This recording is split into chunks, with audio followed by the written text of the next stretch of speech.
Good afternoon. Please have a seat. Good afternoon. Thank you, Mayor Suarez, for your introduction, for your work. It is good to see you again. You have been an extraordinary leader, not only for your city, but in our country. So thank you. Mayor Shivi, thank you for hosting us. It is so good to be back in Reno. And to everyone, it is my honor to be with you this afternoon. You, our mayors, you are leaders, not only for the constituents that elected you, but I think if it weren't clear before the last couple of years, it is clear to everyone now, you are not only local leaders, you are national leaders who show such courage, conviction, and fortitude during some of the most difficult times. And so I'm here most of all to thank you all for what you do, what you have been doing, and what you are committed to do. As many of you probably know, I spent the first 20 years of my career in local government, and throughout the years, I have partnered with mayors in every public office I've held, from my time as the elected district attorney of San Francisco to being Attorney General of California and a United States Senator, and now, of course, as Vice President. In fact, since first becoming Vice President a little over a year ago, I have met with, as I have counted it roughly, so far I've met with nearly 60 mayors. All that to say, I know what you all do, and I know how important it is, and I know how personal it is. As a mayor, your work does not stop at the end of the day when you walk out of City Hall. Your work is full-time. It finds you at the grocery store. I know. When a retiree may come up to you to tell you about that street light that's out on his block. I know. Your work finds you at your child or your grandchild's basketball game, when the assistant coach wants to know when his neighborhood is getting high-speed internet. Your work finds you at your place of worship when a young mother will ask you how to get guns out of the wrong hands. People look to you to solve problems. And because you are so present where you work and lead, you often have the experience of people literally searching your eyes to figure out if everything's going to be okay, even when sometimes you may not be sure. But you still keep getting up and getting out there and making it work. And that is why President Joe Biden and I are honored to partner with America's mayors to continue to build our nation. When we took office, as many of you remember, our economy and the pandemic, well, things weren't looking good. In fact, in many ways heading in the wrong direction. But our administration worked with you to get our country back on track. We worked together to help millions of people who at the time were facing eviction to stay in their homes. We worked together to make sure families had enough food to eat. We worked together to help small businesses stay open or reopen their doors and retain their employees. And because of our work together, since the President and I took office, we have seen record job creation, record declines in unemployment, and a record increase in labor participation.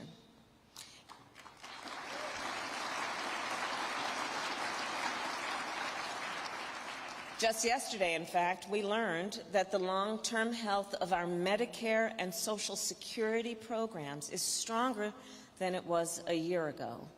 And of course, the jobs report that came out today proves that we continue to move in the right direction. Last month alone, we added 390,000 jobs, which is tremendous progress.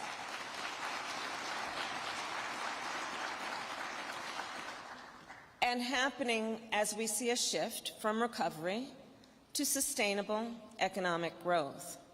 Altogether, we have created nearly 9 million new jobs since taking office, which is a record-setting pace of job creation. Unemployment is down to 3.6%, and small business creation is growing at an historic rate, which means, of course, at a local level, more folks are starting a new business in your community than ever before.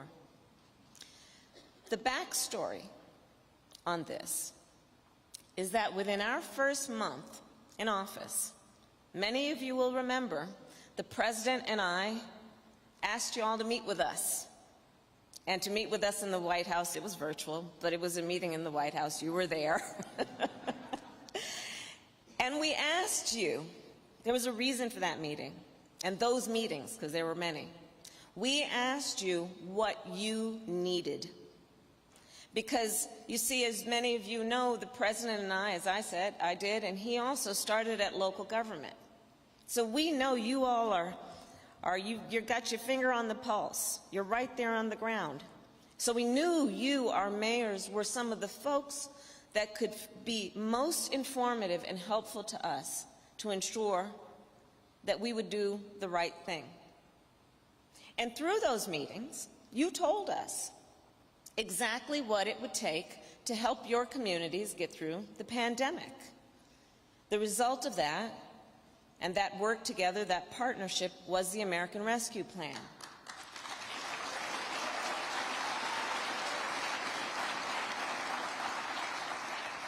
The ARP, I'm spending time in D.C., we now got a lot of acronyms, so I'm going to say ARP, but it's the American Rescue Plan. One of the things that we talked about with you, and we knew has, in many policy initiatives, been an issue, and we needed to deal with it. The ARP dealt with one of these issues, which is the need to make sure there would be direct funding to cities.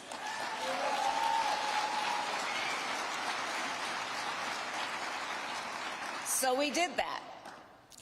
And we did that because we also knew why it is important. It is important because then you all, at a local level, could put that money to work immediately, which you did, because after the ARP passed, you used this money to get people vaccinated. You used it to support frontline workers, to keep small businesses open, to address crime and keep communities safe, to reopen schools so that children could return to the classroom and parents could return to work. None of this would have happened without your work to craft and implement the ARP. And so I'm here to say, for so many reasons, again, thank you. Thank you for all you have done to enable the progress that we have made. Together, we are heading in the right direction toward steady and stable growth. But while our economy has recovered faster than anyone thought possible, it is also a fact, as we all are living and know, that supply has struggled to keep up with the demand for new goods and products. We have seen the global supply chain slow down because of the pandemic, and we have seen the economic impact of Putin's unprovoked war in Ukraine ripple across the world. Both of these factors have resulted in rising costs. And people in your cities, in your towns, are feeling the pinch and seeing higher prices from the gas pump to the grocery store. The President and I are doing everything in our power to lower the cost of the things that matter most for American families, and that includes the work that we still, together, must fight to achieve, such as bringing down the cost of child care. We believe strongly If we are to have a strong workforce, we must recognize that we must support working parents and their ability to parent. So we have been fighting to say that for parents making a certain income and less than a certain income, they should not have to pay more than 7% of their income in child support. We are fighting for elder care and affordable elder care, bringing down the cost of elder care, and we are fighting to make sure that we lower the cost of prescription drugs like insulin, which we should cap at $35 a month. We are fighting to lower the cost of gas, including an historic step to blunt the increase in gas prices by releasing 1 million barrels a day from the Strategic Petroleum Reserve. We are already lowering the cost of high-speed internet. In fact, just last month, I announced that nearly 40% of American households are now eligible to receive a discount of $30 off their internet bill each month. And I will note that this happened, getting that in, the infrastructure law, happened because you all joined our fight to include bipartisan work around having high-speed internet and affordable broadband in the bipartisan infrastructure law. And in so doing, you all helped put real money in the pockets of Americans. As a mayor, you understand how much rising costs impact members of your community. Because again, you are deeply connected to the day-to-day lives of your constituents. You see firsthand how these costs create uncertainty about the future for many people. This uncertainty is made worse by the existential challenges that societies around the world right now are grappling with. As Vice President, I have met with dozens of world leaders and have traveled to many places to sit down and meet with our allies and our partners. And I can tell you this, there is a sense among all that we currently live in an unsettled world. We see this most clearly in Ukraine, where the long-established principles of sovereignty and territorial integrity now rest on shaky ground. And we also see it here at home. We also see it here at home, where we are once again forced to defend fundamental principles that we hoped were well established. Principles like the freedom to vote, the rights of women to make decisions about their own bodies,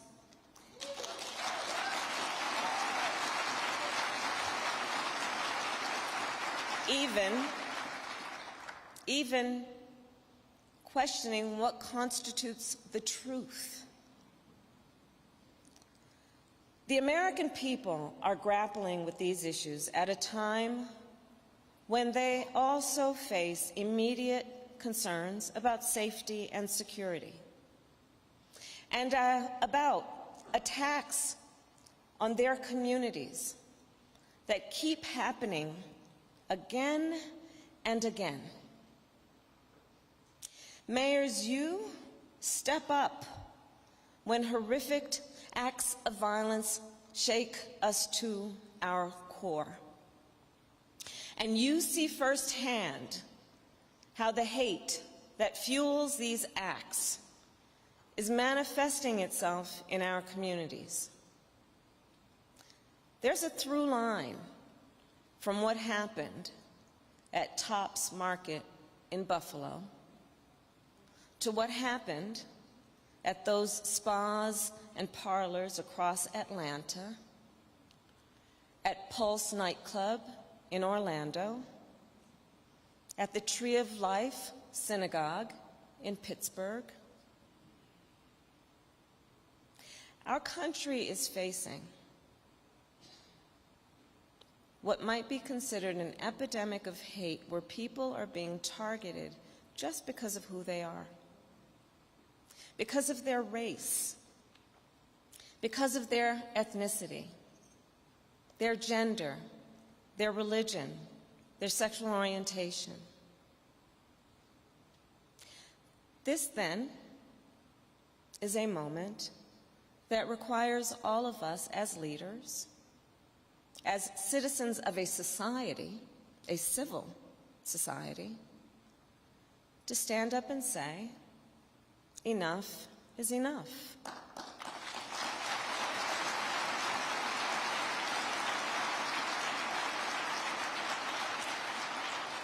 And we must speak truth and be honest.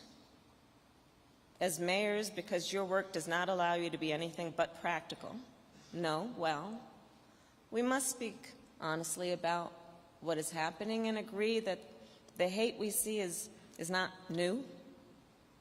There have always been those who see diversity and inclusion not as the strength we know it to be, but as a weakness. But we also cannot deny that this moment feels different, and that data shows us in the last couple of years more hate incidents have happened now than at any other point in the last 20 years.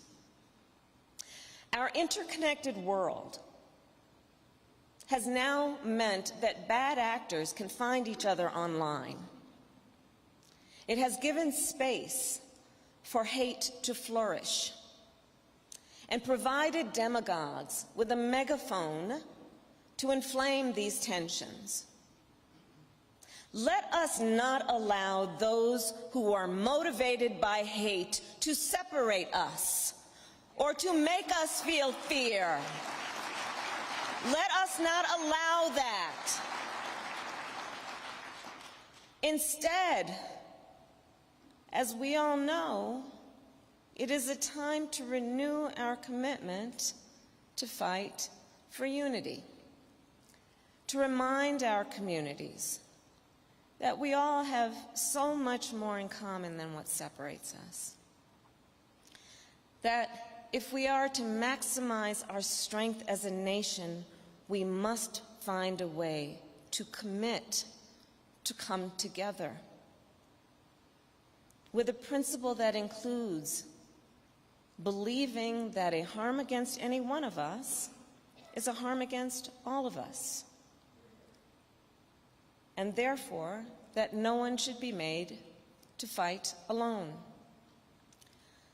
To combat hate, we cannot be silent, and we must have the courage to speak truth about what fuels these crimes as we work to come together as a society.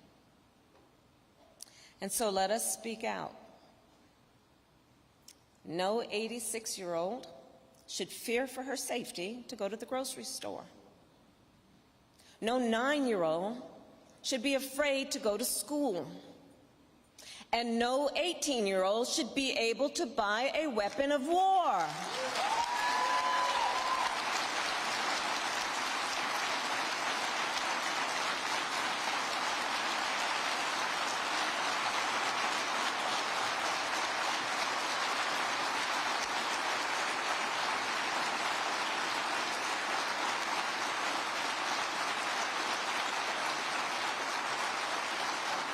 So the president spoke last night, and he said, and I think many of us know and agree, we need to pass common sense gun safety laws.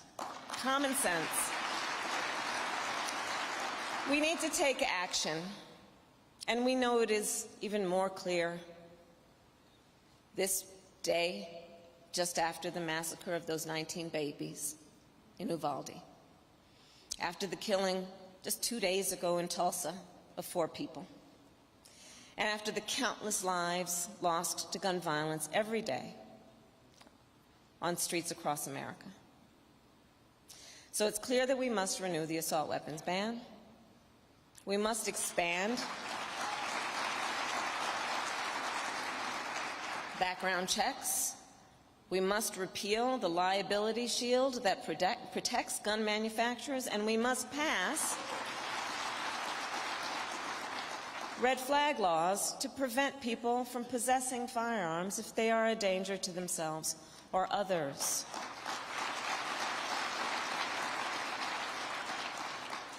And finally, the United States Senate must confirm a permanent director to the Bureau of Alcohol, Tobacco, and Firearm Explosives, ATF. Because it's been a long time, guys, since there's been a permanent director there. And that organization knows best how these steps will protect our communities. So here's the thing. The U.S. Conference of Mayors has been a strong advocate on so many of these issues, on sensible gun laws, by my count, for well over half a century. And so again, I thank you. And in conclusion, I ask you, please continue to make your voices heard. Please continue to use your bully pulpit to fight for safer communities, for more economic opportunity, and for all the things that you so uniquely understand and know that our families need to succeed and to thrive. And I know that each of you is up to this challenge because you are the mayor.